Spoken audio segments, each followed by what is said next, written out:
अध्यक्ष जी, एक बहुत ही मजलूम कम्युनिटी का हूं और आज बहुत ही सताया हुआ हूं, अनटचेबल हो गया हूं। मेरे बारे में कोई बात करेगा तो मेजॉरिटी को उठ ही चला जाएगा। क्या गलती किया हमने, हम समझ नहीं पा रहे हैं कि ऐसा क्यों हो रहा हमारे साथ। हम ही थे हम ही वो लोग थे जिन्होंने इस देश के अंदर, जब सुभाष चंद्र बोस जी बर्मा में उन्होंने अपनी फौज बनाई थी तो सबसे पहला चंदा देने वाला मुसलमान था, जिसने 1,25,00,000 रुपया उस जमाने में दिया था कि अंग्रेजों को भगाने के लिए आपकी फौज को मेरी तरफ से ये डोनेशन है। हम ही थे वो। कौन सी गलती किया हमने, रोजाना हमारे ऊपर इस तरह की वार किया जा रहा है। अरे हम ही थे वो। जब चाइना से जंग हो रही थी, मुझे याद है कि मैं आजमगढ़ में छोटा सा था, आजमगढ़ में पुल के पास एक साधु बाबा की मंदिर थी और साधु बाबा बेचारे उस पर चलते थे, साइकिल पर चलते थे, उनका एक पैर लूला था और हम लोग उनके साथ उनकी साइकिल के पीछे गलियों में भागते थे कि चंदा दो, भारतवर्ष की चाइना से लड़ाई हो रही है। मैं छोटा सा था, याद है मुझे।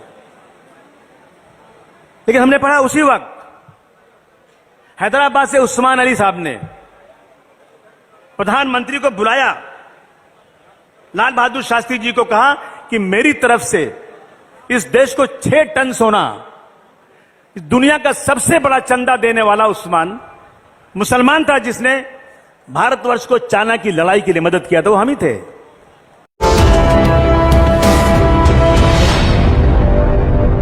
मोहतरम राष्ट्रीय अध्यक्ष अखिलेश यादव साहब, मोहतरम राम गोपाल यादव साहब,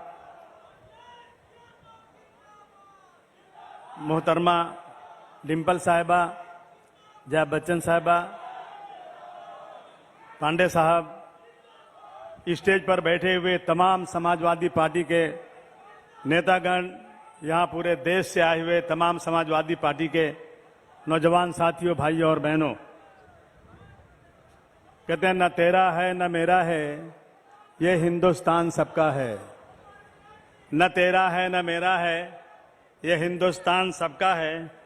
नहीं समझी गई तो बात नुकसान सबका है। जो सागर से जो नदियां मिल गई दिखलाई नहीं देती, महासागर बनाने में मगर एहसान सबका है। सबसे पहले मैं आदरणीय अखिलेश भाई को पुनः राष्ट्रीय अध्यक्ष पूरी मेजॉरिटी के साथ चुने जाने पर बहुत बहुत दिल की गहराइयों से मुबारकबाद पेश करना चाहता हूं। दोस्तों, आज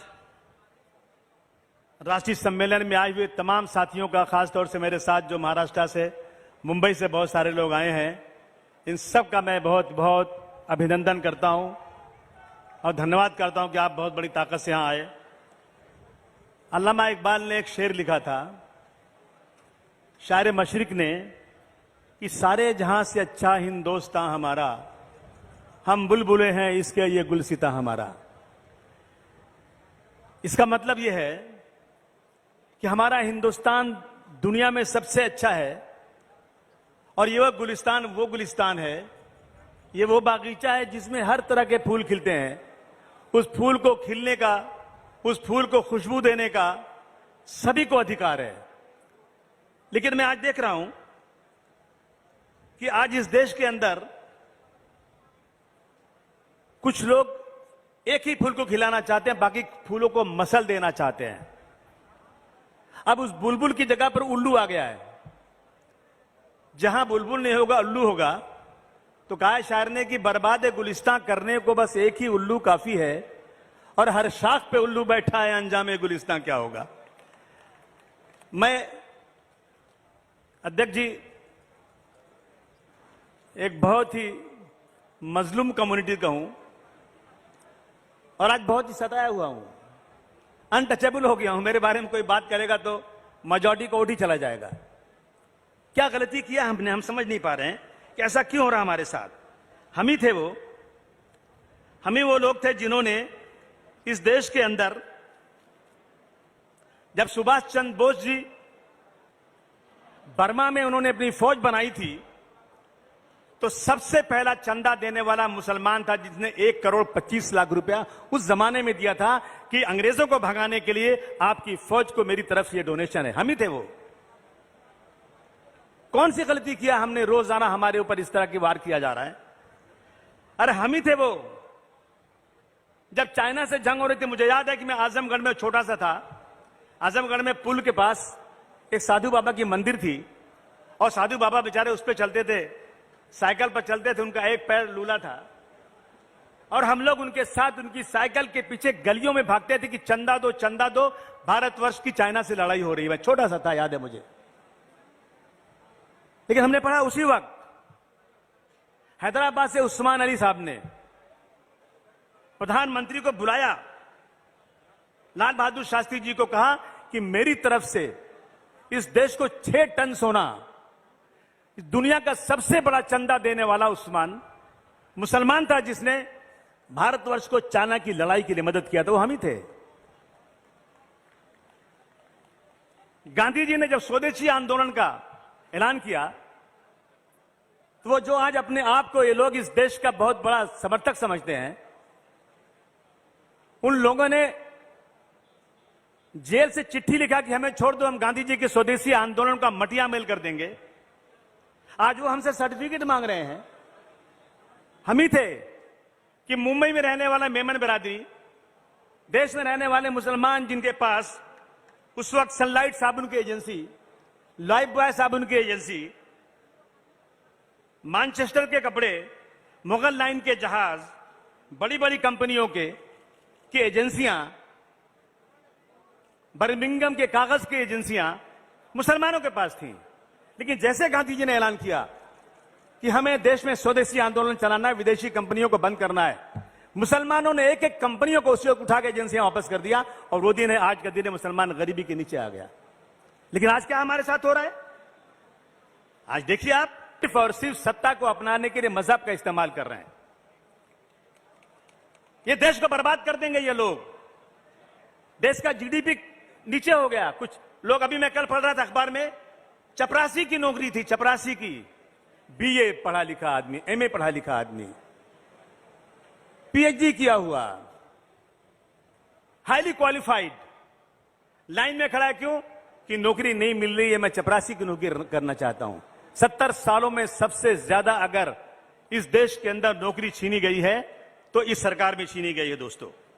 इसलिए आज हम लोग जो सत्ता में बैठे हुए हैं लोग, आज ये गांधी जी कातिल की मंदिर बनाने की बात कर रहे हैं और हम लोग आराम से बैठे हुए हैं। गांधी जी ने कहा था हिंदी और उर्दू 2 बहनें हैं। सर सैयद अहमद खान साहब ने कहा था कि ये इस देश में हिंदू और मुसलमान 2 आंखें हैं, अगर एक आंख भी खराब हो गई तो ये देश बदसूरत हो जाएगा। लेकिन आज सत्ता में बैठे हुए लोग मुसलमानों के साथ जो अत्याचार कर रहे हैं, मैं समझता हूं शायद हिस्ट्री में ऐसा कभी हुआ नहीं होगा। मैं गुजरात में जब दंगे हुए थे, मैं गया था।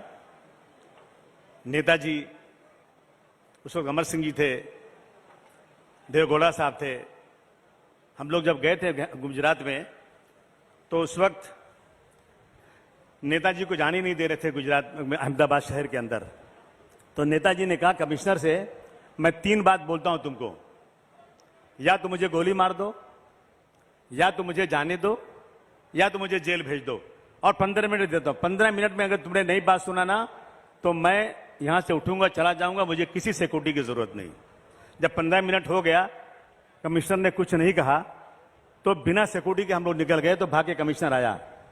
हमने गुजरात के हालात देखे हैं। बिल्किस बानो जो गांव में रहती थी, उसका बलात्कार किया गया, उसके तमाम घर वालों को मार दिया गया, एक भी घर वाला जिंदा नहीं था। वो औरत बे कपड़े के नंगी भागती रही और एक औरत मिली, उसको एक लहंगा दिया पहनने के लिए। उसने जाके शिकायत किया, कंप्लेन किया, लेकिन गुजरात की कोर्ट ने कहा कि गुजरात में इंसाफ नहीं मिलेगा, इसको महाराष्ट्र भेज दो। महाराष्ट्र में मुकदमा चला। उस केस को चलने के बाद सजाएं हुई, उम्र कैद हुई, लेकिन गुजरात सरकार ने उन सबको बाइज्जत बरी कर दिया। बरी करने के बाद कहते हैं कि ब्राह्मण लोग हैं, ये बहुत ही इनका जो है जेल के अंदर इनका रिकॉर्ड बहुत अच्छा, बहुत अच्छे लोग हैं।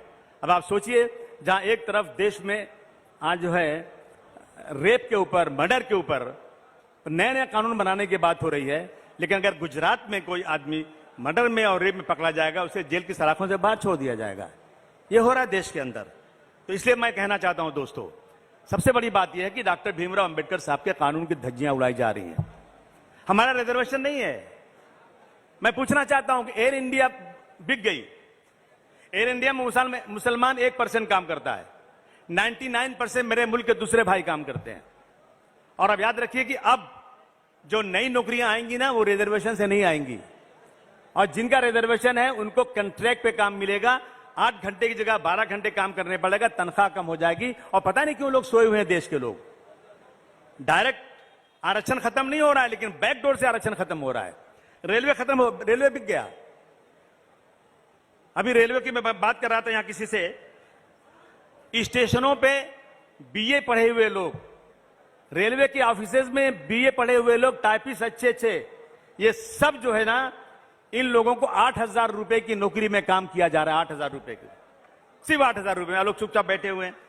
हिंदुस्तान एंटीबायोटिक्स बिक गया, प्रोजेक्ट एंड डेवलपमेंट इंडिया बिक गया, इंजीनियरिंग प्रोजेक्ट इंडिया बिक गया, पवन हंस बिक गया, VRR कंपनी बिक गई, सेंट्रल इलेक्ट्रॉनिक्स लिमिटेड बिक गया, सीमेंट कारपोरेशन बिक गया, Indian medical and pharmaceutical company बिक गई, एलम स्टील बिक गई।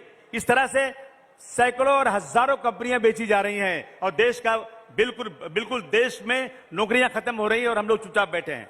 आइए आज हम संकल्प करें। मैं 95 से समाजवादी पार्टी में काम करता हूं, और मुझे मालूम है कि मैं कभी सत्ता में महाराष्ट्र में नहीं आऊंगा, लेकिन समाजवादी पार्टी के कार्यकर्ता और मेरा ये संकल्प है तुम्हारे सामने, मैं कभी जिंदगी में सत्ता में नहीं आऊं, क्या हुआ, लेकिन मैं इस समाजवादी पार्टी के झंडे को आसमान की ऊंचाई पर लेकर जाना चाहता हूं। मुझे सत्ता की लालच नहीं है।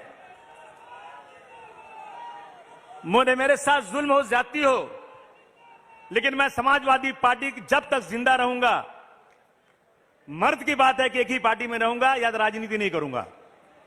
मैं कहना चाहता हूं, बहुत सारे लोगों ने वादे किए, यहां पर बहुत सारी बड़ी बातें की, लेकिन हाथ जोड़ के कहना चाहता हूं दोस्तों, धोखा देने वाले आदमी से दूर रहो। बहुत बड़ी बड़ी बातें करेंगे, टिकट नहीं मिला ना तो मुर्दाबाद, टिकट मिल गया तो जिंदाबाद। अगर ये हमने बंद कर दिया, और हम लोग अपने लिए नहीं बल्कि अपने देश के लिए, अपने देश के संविधान के लिए अगर हम एक साथ खड़े हो जाएंगे, तो मैं दावे के साथ कह सकता हूं, मैं किसी की चमचागिरी नहीं, किसी को मस्का लगाने के लिए नहीं, मैं पूरे देश की तमाम पार्टियों को देखने के बाद कहता हूं कि अगर इस देश में कोई सेकुलर पार्टी है तो सिर्फ और सिर्फ समाजवादी पार्टी है, और अखिलेश यादव सेकुलर है। ये पक्की बात है। लेकिन हमें ऐलान जंग करना पड़ेगा। हम लोग 2022 में जीत के करीब पहुंच गए थे। मैं हमेशा ये कहता हूं कि हम लोग कबड्डी खेलते हैं ना, कबड्डी कबड्डी कबड्डी बोलते हुए जाते हैं, जब पाला पकड़ने का टाइम रहता है, 1 इंच बाकी रहता है तो कोई सांस टूट जाती है, कोई खींच लेता है, तो बड़ा अफसोस होता है, यार क्या करें यार। हमने लिया 3 लाख वोट, और एक आदमी ने 300 वोट लेके मुझे हरा दिया 300 वोट से, और हमारा ही आदमी है। अखिलेश भाई, आस्तीन के सांपों से परहेज करना पड़ेगा अपने को। जो लोग मस्का लगाते हैं, चमचागिरी करते हैं, उनको दूर रखना पड़ेगा अपने को, और अपने को ऐसे वर्कर बनाने पड़ेंगे जो बिल्कुल कमिटेड हो। आंधी या तूफान आए, नेताजी की तरह से, जिस तरह नेताजी बड़ी बड़ी आंधियों का रुख मोड़ दिया करते थे, वो कार्यकर्ता हमें चाहिए समाजवादी पार्टी का। आज दोस्तों कहते हैं माली से अदावत है पर शैदाए चमन हूं मैं, माली से अदावत है पर शैदाए चमन हूं मैं, सरकार का दुश्मन हूं पर वफादार वतन हूं मैं, सरकार का दुश्मन हूं पर वफादार वतन हूं। माली कभी रुतबे में चमन हो नहीं सकता, माली कभी रुतबे में चमन हो नहीं सकता, सरकार का मतलब तो वतन हो नहीं सकता। माली को बदलेंगे तो चमन फिर भी रहेगा, सरकार को बदलेंगे तो वतन फिर भी रहेगा। मैं देखता था ना, अब एक फिल्म थी शोले, तो शोले में मां कहती थी, बच्चा सो जा नहीं तो गब्बर सिंह आ जाएगा, बच्चा तू सो जा नहीं तो गब्बर सिंह आ जाएगा। और आज कहते हैं अगर ज्यादा बोला ना तो ईडी और इनकम टैक्स आ जाएगी। ये हो गया। अरे शर्म नहीं आती, रोज ईडी, रोज इनकम टैक्स, रोज ईडी, जिसको चाहो उठा के जेल भेज देते हो। और ये संकल्प लो, आज इस राष्ट्रीय सम्मेलन में संकल्प लो कि अखिलेश यादव जी, अब आपके आदेशों पर हम एक एक गांव में जाएंगे, एक एक गांव में एक एक लोगों के पास जाएंगे। और जो आरएसएस के लोग हिंदू और मुसलमानों को अलग करने की गलत तरीके से लोगों के दिलों में एक बात डाल रहे हैं, हम बता देंगे कि ये गलत है। ये लोग जो है ना जबरदस्ती हिंदू और मुसलमानों को अलग कर रहे हैं। एक आदमी, खत्म करता हूं, एक आदमी एक बकरी लेके जा रहा था, बकरी का बच्चा गोद में। तो कुछ लोगों ने बोला इसको हम देखो इसको कैसे फंसाते हैं। एक आदमी कोने पे खड़ा हो गया, बोले अरे यार कहां कुत्ते का बच्चा ले जा रहा है। अबे उसने बोला ये बकरी का बच्चा कुत्ते का नहीं है। फिर दूसरा उसका साथी थोड़ा दूर खड़ा था, अरे बोले कहां ये बकरी का कुत्ते का बच्चा ले जा रहा है। अबे उसने कहा क्या बात कर रहा है, सब यही बोलते हैं तो बकरी का बच्चा है। फिर आगे गया, फिर तीसरे ने बोला, फिर चौथे ने बोला, उसने उठा के फेंक दिया। बोले लगता है कि सही है बात, ये लगता है ये मुझे बकरी लगती, कुत्ता ही लगता है ये। तो ये आजकल बीजेपी के लोग एक एक इलाके में जाकर गलत तरीके से प्रोपगंडा कर रहे हैं। अभी मैं एक वीडियो देख रहा था, एक गया आरएसएस का आदमी एक गांव में बैठा, एक झंडा लगाया और लोगों को बुलाकर बात करना शुरू किया। जैसे उसने सांप्रदायिकता की बात किया ना, फिरका परस्ती की बात किया, गांव वाले उठ के खड़े हो गए, बोले जाओ तुम यहां से, हमें जरूरत नहीं तुम्हारी, हम अपने गांव के अंदर भाईचारगी का पैगाम देना चाहते हैं। भगा दिया उसको वहां से। ये माहौल पैदा करना पड़ेगा। कहते हैं हवेली झोपड़ी सबका मुकद्दर फूट जाएगा अगर ये साथ हिंदू और मुस्लिमों का छूट जाएगा। हवेली और झोपड़ी सबका मुकद्दर फूट जाएगा अगर ये साथ हम हिंदू और मुस्लिमों का छूट जाएगा। दुआ कीजिए कि हमें प्यार के रिश्ते रहे कायम। बाबा जी अगर ये स्टेट टूट जाएंगे तो भारत टूट जाएगा। हमें भारत को बचाना है। गरीबी बढ़ती जा रही है, बेकारी बढ़ती जा रही है, आज काम धंधा किसी के पास नहीं है। अखिलेश यादव जी ने 12 से 17 तक, मैं गारंटी से कहता हूं, अगर मुझसे कोई बहस करता है, मैं किसी को खुश करने के लिए नहीं, मेरे पास इतने एग्जाम्पल हैं कि जो समाजवादी पार्टी की सरकार ने 12 से 17 तक किया ना, किसी ने नहीं किया, किसी ने नहीं किया। लाइए फिर से एक बार समाजवादी पार्टी की सरकार बनाइए और ये सोचिए कि आपको टिकट मिले या न मिले, लेकिन आपको इस देश की एकता के लिए, इस देश की अखंडता के लिए एक साथ जमा होना है और समाजवादी पार्टी को फिर से एक बार उत्तर प्रदेश में नहीं बल्कि पूरे देश में लाना है। पूरा देश खाली है, कहीं कोई नजर नहीं आ रहा है। अगर अखिलेश भाई निकल जाए पूरे देश में एक बार, जो इनका रथ है लेके निकल जाएं, मैं समझता हूं सड़कों पर लोगों को खड़े रहने की जगह नहीं मिलेगी। और इंशाअल्लाह ये इस अधिवेशन के बाद अगर ये संकल्प हमारा है कि हम समाजवादी पार्टी को राष्ट्रीय पार्टी बनाएंगे, तो मुझे लगता है कि हम जो है एक एक प्रदेश में एक एक ऑब्जर्वर नियुक्त करें और समाजवादी पार्टी का काम शुरू करें। लोहा गर्म में हथौड़ा मारने की जरूरत है। बहुत बधाई आपको, बहुत शुक्रिया आपका, धन्यवाद। जय हिंद, जय समाजवाद।